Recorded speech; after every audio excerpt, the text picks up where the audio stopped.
Bienvenue dans cette nouvelle vidéo. Aujourd'hui, nous allons plonger au cœur d'un sujet essentiel, intime, parfois douloureux, mais surtout profondément humain, les erreurs invisibles qui ruinent les relations de couple. Vous savez, l'amour ne disparaît pas toujours dans un grand fracas. Il ne s'éteint pas forcément dans les cris ou les trahisons.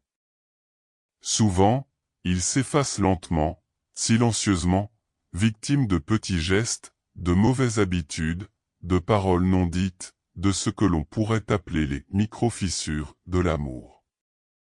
Ces fissures, on ne les voit pas toujours. Elles s'installent discrètement, dans notre quotidien, dans notre façon d'aimer, dans nos silences. Et un jour, on se réveille, et l'autre n'est plus là, ou pire encore, il est là, mais le lien est mort. Alors aujourd'hui, je vous invite à un voyage intérieur. Que vous soyez en couple depuis 6 mois, 6 ans ou 30 ans, ou que vous soyez en train de reconstruire après une séparation, cette vidéo est pour vous. Pas pour culpabiliser. Pas pour juger. Mais pour comprendre. Car en amour, ce qu'on ignore peut parfois faire plus de dégâts que ce qu'on voit. Voici donc, les 5 erreurs fréquentes qui ruinent un couple, sans qu'on s'en rende compte. Erreur numéro 1, le manque de communication authentique. La communication. On en parle tout le temps. Mais parlons-nous vraiment? La vraie question n'est pas, est-ce qu'on se parle? Mais, est-ce qu'on ose se dire les choses importantes? Souvent, dans un couple, on finit par communiquer en surface. On parle des courses, des enfants, du travail. On échange des infos, mais pas nos émotions. Pas nos doutes. Pas nos vulnérabilités. Et c'est là que le lien commence à se fragiliser. Parce que l'amour se nourrit de vérité, pas seulement de routine. Ce manque de communication authentique peut prendre plusieurs formes. On garde pour soi ce qui nous dérange, pour ne pas faire d'histoire. On répond par des silences ou des demi-mots. On s'habitue à éviter les sujets qui fâchent. Mais en réalité, chaque non-dit est comme une pierre qu'on pose entre soi et l'autre. Petit à petit, un mur se construit. Pour éviter cela, il faut apprendre à parler en conscience. Non pas pour accuser, mais pour partager. Dire ce qu'on ressent, sans blesser. Demander, sans exiger. Écouter, sans interrompre.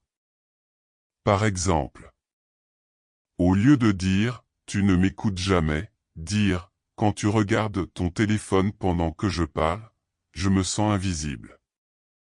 Au lieu de dire « t'as encore oublié », dire « j'ai besoin de sentir que ce qui compte pour moi, compte aussi pour toi ».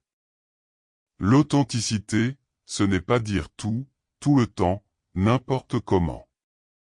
C'est apprendre à dire ce qui compte, de manière vraie et respectueuse. Car dans un couple, ce qui n'est pas exprimé ne disparaît pas. Ça s'accumule. Et ça finit par exploser, ou par s'éteindre. Erreur numéro 2, négliger les petites attentions. Au début d'une relation, on est attentif. On envoie des messages doux. On organise des surprises. On regarde l'autre avec admiration. On se touche, on s'écoute, on rit pour un rien. Et puis, la vie passe. Le quotidien s'installe. Et on commence à croire que l'amour, ça va de soi. Mais en réalité, l'amour, ça s'entretient. Comme une plante. Si on oublie de l'arroser, elle ne crie pas, elle fane en silence. Les petites attentions, ce ne sont pas que des gestes romantiques. Ce sont ces minuscules preuves de présence, d'amour, de considération. Préparer un café le matin. Dire « merci » sincèrement. Envoyer un message juste pour dire « je pense à toi ». Poser une main sur l'épaule en passant. Ce sont des détails, oui. Mais l'amour vit dans les détails. Un couple qui dure, ce n'est pas un couple qui ne se dispute jamais. C'est un couple qui continue de se choisir chaque jour. Et pour cela, il faut réinjecter de l'attention, de la tendresse, de l'intention, même, et surtout, quand on pense que ce n'est plus nécessaire. Erreur numéro 3. Prioriser tout, sauf le couple. Dans notre société, on valorise la performance, la réussite, la parentalité, la gestion, mais pas toujours la relation de couple. Et pourtant, le couple est souvent le socle de notre bien-être. Il est censé être un refuge, un lieu de soutien, d'amour, d'équilibre. Mais souvent, il devient une case à cocher. Ou pire, une charge de plus à gérer. Entre le travail, les enfants, les obligations, les écrans, le couple passe après tout le reste. Et là encore, le lien s'effrite sans bruit. On cesse de se parler vraiment. On ne fait plus de projets. On ne rit plus ensemble. On vit côte à côte, pas ensemble. Alors il faut inverser la tendance. Se réserver des temps à deux, même court. Créer des rituels simples, un dîner sans téléphone, une promenade du dimanche, un mot doux sur l'oreiller. Reprendre conscience que le couple n'est pas une évidence, c'est une création continue. Ce qu'on nourrit grandit. Ce qu'on oublie, s'éteint. Erreur numéro 4. Critiquer plus qu'on ne valorise. Narrateur. Avec le temps, on finit par voir plus ce qui nous agace, que ce qui nous a séduit. On remarque les défauts, on pointe les oublis, on commente les maladresses. Et on oublie de dire merci. De dire bravo. De dire « j'aime quand tu fais ça ». Mais chaque critique est une micro-blessure. Et chaque compliment est un pansement.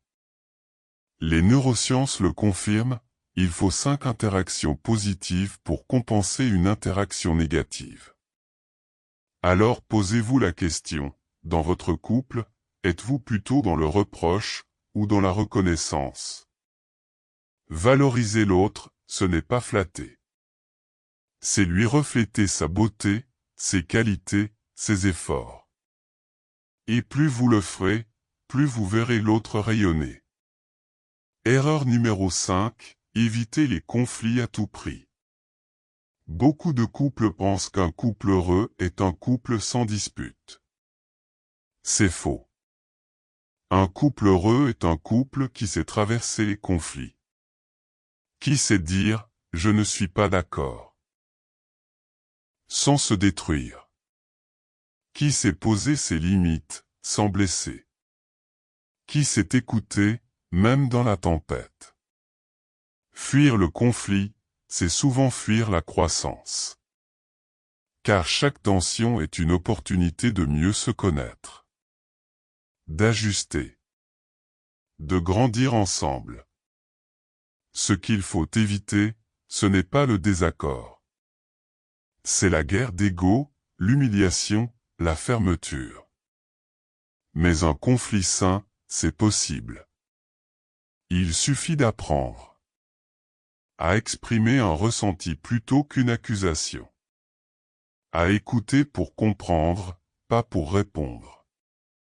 À faire preuve d'humilité et de curiosité. Un couple qui ne se dispute jamais, est souvent un couple qui ne se parle plus en profondeur. Alors, ces 5 erreurs, vous parlent-elles? Peut-être que vous vous êtes reconnu dans certaines. Peut-être que cela vous a piqué un peu. Ou fait sourire. Ou même ému. C'est normal. Parce qu'aimer, c'est un chemin. Ce n'est pas un conte de fées figé, c'est un art vivant. Et la bonne nouvelle, c'est que tout peut se transformer. Chaque petite erreur peut devenir une prise de conscience. Chaque distance, une occasion de rapprochement. Chaque silence, une invitation à se parler à nouveau. Souvenez-vous. L'amour n'est pas ce qui fait le moins de bruit. C'est ce qui demande le plus d'attention. Ce que vous nourrissez aujourd'hui, portera des fruits demain. Prenez soin de votre couple. Écoutez-vous. Parlez. Touchez-vous. Regardez-vous. Valorisez-vous. Et surtout, ne laissez pas les micro-fissures devenir des abîmes. Merci d'avoir regardé cette vidéo. Si elle vous a touché, partagez-la. À quelqu'un que vous aimez. Ou à quelqu'un qui a besoin de se rappeler que l'amour, ça s'apprend. À bientôt.